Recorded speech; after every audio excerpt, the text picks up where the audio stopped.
Wonderful. Okay, so first of all, thank you for this opportunity and thank you for the invitation. Wonderful to be in India, although I'm not in India. If everything was how it was supposed to be, I would have been in India in June with the Global Young Academy, but unfortunately with COVID, many of these plans had to be cancelled. Here and share ideas. Thank you, Shalini, for the invitation. Thank you for the organizers for the invitation and the opportunity. And I'm very glad, I was very glad to hear the introductions because I heard about a way of, sorry. Yeah, I think maybe we can ask the participants to mute their mics, please. Okay, thank you. I request everyone to mute your mics, please. Yeah, lovely. So what I was listening and I was smiling was about this idea that science is going towards, academia and science is going towards equal opportunities for males and females. We are on the path there, and we're doing much better than many other sectors in our economies, I must say, globally. Now, one of the steps for all of this is many women need to be ready both to grab these opportunities, and they both need to be empowered to grab these opportunities. So the one side is to provide opportunities for all, but on the other side is make sure that the conditions are the same for all. And I think that's where Shalini invited me to speak on my experience about balancing all of these different things in a woman's life, especially in academia where I work in. Women's identity nowadays has numerous roles. Now you can imagine even more when we're talking about the role of an academic, which is dimensional. One can argue that all professions have different features and requirements, but academics are required to be teachers and researchers and administrators and supervisors and try to make societal change, and they need to be academic citizens. So on a given day, we might need to write a reference for a student, develop teaching materials, read and comment on a PhD dissertation. We need to review a journal article, organize a workshop, and when we talk about our real work, most of the times we mean research, but all of these things are coming within our work environment. We don't mention the other roles that we play as women. So a question I had, and that was interesting with the choices that Shalini made when she made the presentation. You can clearly see from Shalini that she understands the issues of women in science. What we say when we're asked to introduce ourselves, especially in professional environments, and does this represent actually what we do daily? So when I'm asked to introduce myself, I usually say I'm an associate professor at the Department of Economics at University of Pretoria. So people imagine me in conferences with my students, presenting things with my mentors and my boss, and trying to do all of these things that academia does. But is that really everything I do daily? And as Shalini said, I don't do only that. I'm also a wife and a mother, and I have two boys. And those of you that have boys understand that they're a little bit busier than the girls. Well, and you know what? I'm not only that. I'm more than that. I work with people from all over the world in various organizations. I work with Global Young Academy. I work with the South African Young Academy of Science, with the Future Africa Institute. I work with the Africa Science Leadership Program. So I work with different organizations, and that's one might call that my academic hobby. Okay, so that's extra in my hours. And you know that what is happening is I'm not only doing that, I'm doing more things. I'm also a person. I love belly dancing, and I love watching soccer, and I love reading, I love painting, I love running, and I love spending time with my friends. So usually from all of this, one realizes that there are many, many aspects of a woman's life that are not necessarily captured in the answer, I'm an associate professor at the Department of Economics. So what are the frequent questions? Salini already asked some of them. When does one have time for all of these? How do you balance being a mother and your academic career? When do you have time for yourself? And my answers, many of the times, are I'm not always saying all of these things. Sometimes I would respect the person, or depending on how the question is asked. But first thought is the day still has 24 hours for all of us. I don't have more hours than other people, unfortunately, but I don't have more hours than other people. I also have 24 hours in every day of mine. Past, and I've made a conscious effort not to do that anymore. I used to say I don't value sleep that much, but understanding that when somebody responds like that, there are consequences to my own mental health. I normalize the fact that I don't sleep a lot, which is not a good thing. And also, I provide an example to students, to other women that listen to me, to the youth that is listening to me, not only women, but men as well, that in order for somebody to be successful, you need to sacrifice sleep. And this is not right.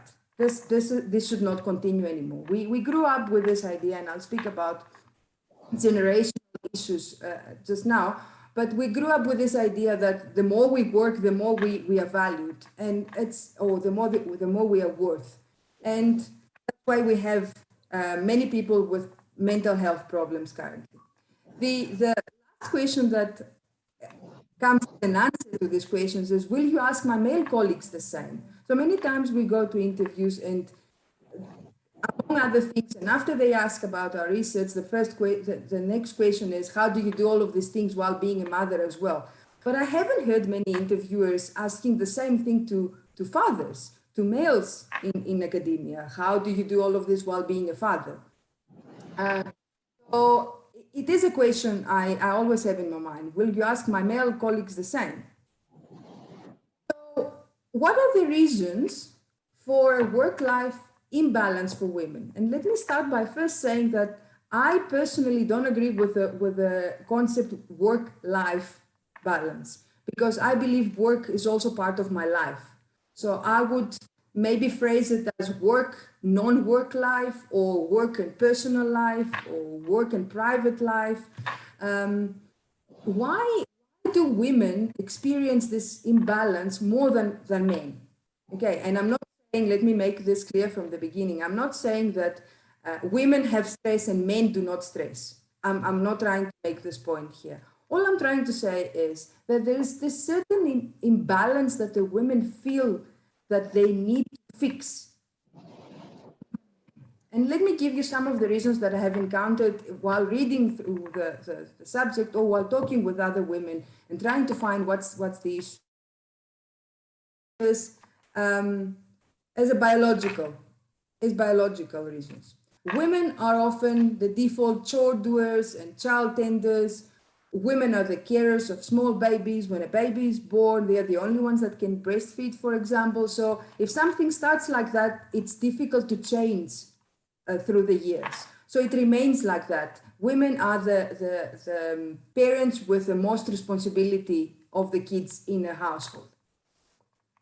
Next, I have encountered cultural and societal reasons behind this imbalance. Men are generally considered or referred to as good providers when their value is summed up, while women are more praised for being good wives and good mothers, and then good providers or good professionals.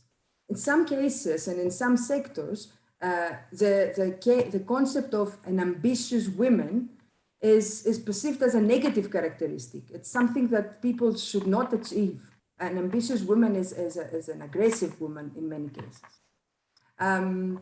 Men are expected to be aggressive in business, to negotiate aggressively.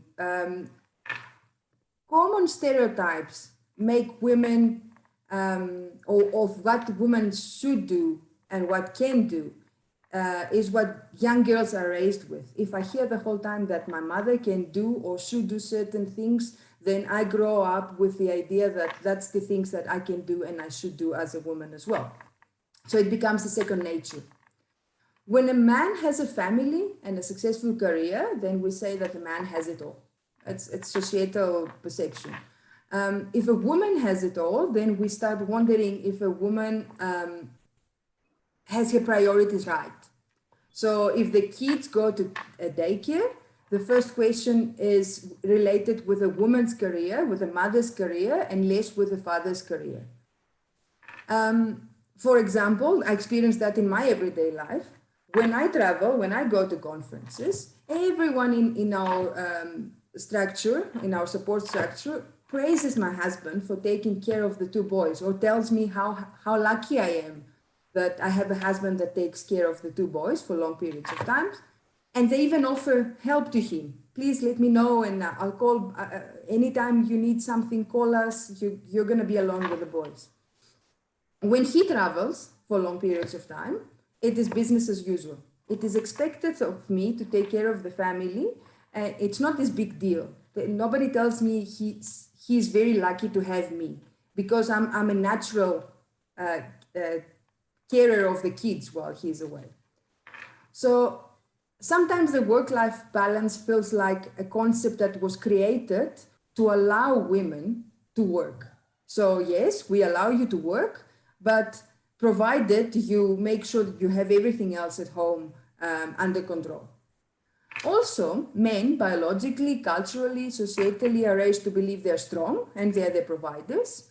And I have an example where I offended a co-author of mine, because we were working very hard during December, and he's not in the same country as me. So we were exchanging emails very often, but I used to take 2 or 3 days off so that I can be with my family during holiday time. And when he didn't take this breaks, I asked him, do you ever take breaks? I was worried about his mental health. He was not stopping work at all. And when I asked him if he needs to take a break or if he ever takes rests, he was offended, because it was almost like I told him he's not adequate enough, he's not good enough, while the only thing I was doing was caring, the natural instinct of women to care about people around him. But he felt I was offending him by telling him he's not good enough and he needs to take a break. We also have reasons like generational issues, generational reasons. So our generation, and I think the next generation as well, we value commitment. Our work ethics are strong, and we all live in an unstable global environment, with COVID now even more, and especially with regards to employment. So we have learned to be grateful for having a job to provide security to our families. We value hierarchy, and hence we are thankful for the opportunities that are given to us and for the trust the seniors are giving to us. So we don't say no easily. If my boss calls me and he asks me to do something, I feel the work commitment that I have to do it, even if it is at my own expense. We also, in many cases, experience low self-esteem. And that's a common characteristic among women. We all suffer, most of us, especially in academia, of the notorious imposter syndrome. We don't believe we are good enough for the job we do. We think we are there by luck. We don't believe in ourselves. And then the vicious cycle starts in most cases since the years we were students, where the system, in order to keep us in order and discipline, taught us that we will never be good enough or as good as the teachers. The teachers are there and we are always there. Such feelings are particularly common among female academics due to the lack of role models to associate themselves, to look at as examples. And then low self-confidence, of course, has low productivity effects, and that creates a bad circle.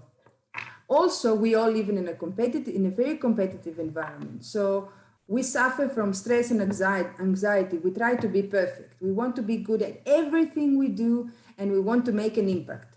The competition is big, and the workload does not get smaller, and especially in the beginning of our careers.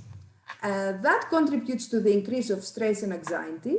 And sometimes we forget we are also humans. Also, the nature of academic work is a reason for this imbalance. And this little bit of a freedom of an academic creates this sometimes negative consequences. So for example, I can leave my job, well, when we were going to the office, not now, but I could leave the office earlier to fetch my boys from school and take them to soccer training. But that meant that that specific night, I will have to make sure I mark my papers or tests or finish a paper or do all my work after I put them to bed, which means I will only sleep for 3 hours, 4 hours at night. Yes, I gained the time with my kids, but at the same time, that had an effect on my. So continue with that way of thinking. Who expects balance from us? Reasons makes us expect balance: the family, the work environment, our partners, our kids, our boss. But in essence, the people that really expect balance from us is ourselves. Okay, it's ourselves that are very critical with and what we can do, and it's ourselves that we expect more things than what we can do sometimes. So what we say ourselves, and we get usually these points. If I don't do it now, when will I do it? And that's usually early career researcher way of thinking. It's opportunities, they're coming my way. I should take them. I should say yes to everything that comes my way. I was trusted by someone. How do I disappoint them now? And by disappoint, it might mean that I will say, sorry, I can't make that meeting. We have to say yes to everything because otherwise we disappoint people around us, or somebody else will do it. So if I say I don't have time to do it, then they will give it to a colleague of mine. And in a competitive environment, work environment, this might mean that the next time they will want somebody to do it, they will not ask me. Saying that I'm busy sounds as I'm important. So that's an old school type of thinking. When people ask you how are you doing with work, you say, busy as always. I never stop working, and it sounds like I'm an important person for doing that. Well, in fact, what I'm saying is I don't know how to manage my projects and my time. I will send that at 2 o'clock in the night. They will realize I work hard. That's also the wrong signal. It's that again, I don't manage my time correctly, and that's why I'm working through the night. And unfortunately, we do that. Everybody does that. I'm not saying I do that as well. I work late at night as well. But it's also a signal that we send to the next generations that this is how academic work should be. It should be exhausting, and you should work 24 hours a day, which I don't think it's true. We should work efficiently and smartly. And yes, there are times during our days, there are days that we work harder than other days. But that doesn't mean that it's something to feel proud of, that I work until late every night. I would never be the perfect mother, but I would rather try than go to bed early or read a book. So this idea of a perfection and our kids need a perfect mother is very stressful for many of us. The dishes cannot wait. I should clean now. My house should be perfectly clean and neat. Our friends are joining tonight, so my house should be 100% clean. And that's an extra stress. This idea of having everything perfect is a very stress. I feel guilty when I spend time with my kids because work is waiting, but I also feel guilty when I work long hours and not spend time with my kids. So it's this constant feeling of guilt that what I'm doing now, I shouldn't do. I should have done something else instead. And that's not only for academia, but all working parents have this same feeling. Just to give you some statistics, did you know that people who work more than 50 hours a week actually have more work-life conflicts if they set their own hours? So the fact that you work more hours doesn't mean that you have a balance. Let's clear this out. Sometimes the concept of schedule control comes in place where work never ends. So you end up in a constant working condition that is not helpful at all. But working more hours doesn't mean you achieve balance. Satisfaction dips upon working more than 40 hours, only to rise again after 55 hours a week. So it's this concept of sometimes overwork is driven by passion. There are times in my year that I work more than 50 hours a week, and I'm happy to do that. I'm happy to do that because I'm doing projects that I'm excited about with Global Young Academy and with all of these other organizations, and I put more than 50 hours, but it's not the norm. Working more than 50 hours a week raises the risk of heart attack and stroke, and people who work longer hours tend to be more anxious and depressed. That was something that I read, and actually I was extremely interested to read about, because it's very interesting. People's IQ actually drops 13 points when they are in a state of busyness, which shows that working more hours or be constantly busy or working constantly doesn't make us more efficient in our work. On the contrary, there are studies that show that companies that force their employees to leave the office at specific times and never allow overtime end up with more efficient workers. And that was also something very shocking for me. 43% of academic staff has shown symptoms of at least a mild mental disorder. That's almost twice compared with the general population. That's an international study. Also, another very interesting thing for me was long hours affect the relationships we have with our spouses. And the study that I found also looks at heterosexual relationships, and they find that women suffer more than men. Women whose male partners worked 50 or more hours, so women that the male partner is the busy one, they are more stressed, and they feel the relationships were of lower quality than women that partnered with men that work 35 to 49 hours. So the more the man works, the woman reports higher levels of anxiety, higher levels of dissatisfaction of the relationship quality. On the other side, men partnered with women who work for long hours report no differences in stress, time adequacy, or relationship quality. And that's very interesting, because that also points to the notion that are women better in multitasking and balancing?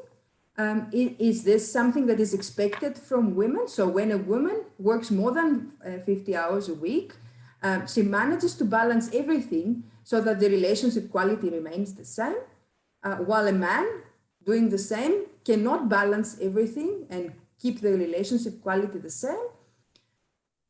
I tend to believe that this is a myth, that women are better in multitasking and balancing. Multitasking and balancing there are many other reasons behind it other than being a male or a female. It's a matter of personality. It's a matter of the way we do things. It's an interest of work conditions, and it's many other things, how we were raised. But definitely it's not a male or female aspect. We can all multitask and we can all balance or not balance the same.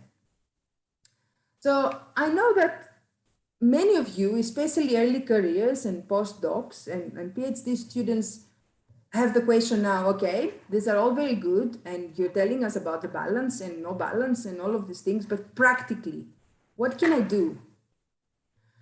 Practically, many career gurus will tell you, squeeze work and life into your day, put everything in one. So check your emails while waiting for the kids to finish from an activity. Try and fit in many small little times that you have with work so that you don't lose anything. Find a hobby to take your mind off work. Use technology to your advantage. So answer emails via your cell phone when the family is busy with something else. And when the family is watching TV, you can be with your cell phone and answer your emails, and that will save you some time from the next morning when you go back to the office. Have these advice worked for me? I've tried all three of them. which is the main advice most of these career sites give you. And to be honest, none of the three have worked for me personally. On the contrary, what they have done is they have added extra stress in my everyday life. They put me in a continuous feeling that I'm working. Even when I'm waiting the kids to finish from soccer, I'm in a constant working mode. And that doesn't help my productivity because my mind is constantly busy. It doesn't have time to break. And that affects my work quality. When it comes to a hobby, yes, as you've seen in my introduction of myself, I'm trying to do many things. But when I try to get a hobby specifically to get my mind away from work, that's when I have problems. Because then I feel that it is also one thing in my to-do list that I have to do. And if I don't have time to color today or to paint today, I feel like a failure tonight because I didn't have time to do that. So what's my advice? What things you can think so that it might improve this balance, this pursuit for balance, although I'm going to give you a last thought in the next slide. So support structure, ask for help, give your help. And support structure is sometimes the family you have around you, it's sometimes the neighbors, your colleagues, the parents at the school of the kids. It's many things as support. And for people that say that I don't have a support structure because they don't have their parents around, I'm one of them. My parents live in Greece and my husband's parents are almost 14 hours drive from where we stay. So we don't have our close grandparents, let's put it like that, to help with the kids. But that's where you give your help. So support structure means you give your help, then the other people know that they can trust you. And then in turn, you trust them. You create your support structure. So you take the support structure in your hands. Another thing is discipline and focused attitude.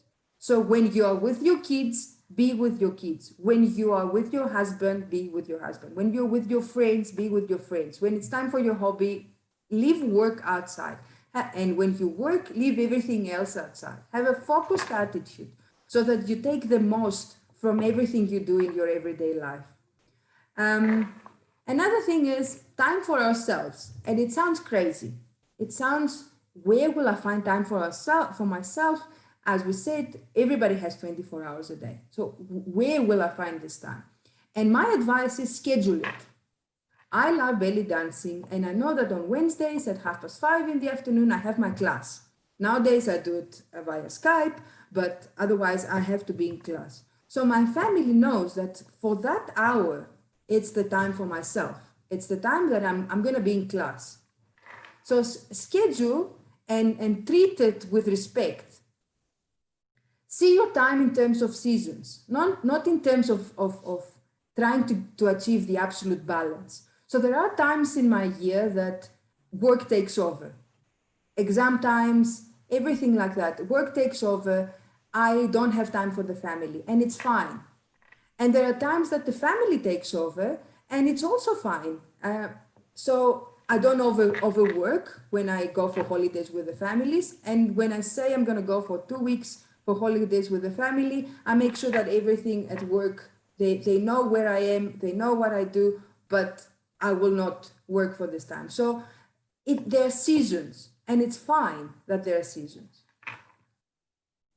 Take time away from work without feeling guilty. But in order to do that, you need to plan it and schedule it appropriately. So if I know that I'm going to take 2 days off, I say to my students and to my colleagues that, you know what, that these 2 days, I'm going to be off. So if you need anything from me, send it beforehand so that I don't feel guilty that I'm out of work. And that's something that we should all respect from each other, provided that we don't leave work on somebody else's plate. The attitude of an employer defines the consequences of work-life balance more than the employee. So communication with your employer is very important. You need to be able to speak with your employer and explain your needs. And in turn, the employer should be able to discuss with you what the needs of work from your side. Schedule time for friends and social interactions. as per your needs, okay? So I need more, somebody else needs less, and somebody needs more quiet time, somebody needs less quiet time, but plan it, and as you would look at it as you would do with formal meetings. Be okay with imperfection, and that's a very hard one, because during our studies, we are all learning to do that, to be perfect, to strive for perfection. But sometimes leaving the plates in the basin, to leave them there for tonight, you'll do them tomorrow. And read a book with your kids is more important for that specific night, for your mental health, than anything else. And be okay with say, I'm sorry, I won't make all the meetings. That's also fine. Find your purpose. Ask yourself, and that's something, all of this advice, it's not only for women, I guess, it's for men as well. Find your own purpose. What is your purpose? And having that in your mind, every single thing that might make you tired now might not make you tired mentally if it goes according to your purpose. So my purpose is to make the youth have a voice. Every time I do something extra with the Young Academy of Science, which is extra to my work, and I have to find hours during the day to do it, I'm happy about it. I'm getting tired, but I'm not complaining. I'm not mentally unhappy with that. So I'm going to leave you with a last thought. The pursuit for work-life balance can be a source of imbalance itself. So maybe we shouldn't strive for balance. Maybe we should focus on a fulfilling, purposeful, prosperous, and stress-free life, and accept that we are not going to have everything balanced. There's no balance because there's no 50-50. We do so many things, it can be 50-50. Let's focus on something that fulfills our lives, and accept that some days will be with the one thing or one role more, and the other day more with the other role. Let's have in our minds that future generations will judge us not by what we say, but what we do. And they look at us. They look at our examples that we give them. So we have a responsibility to show them by our example, and not just give a presentation and say things, but actually do things that way, so that the next generation knows exactly where we're going, and avoid the mistakes we have made. And with that, if you ever want to discuss, please reach out. There's my email, my Twitter, my blog. I'm happy to discuss with any of you. Thank you very much.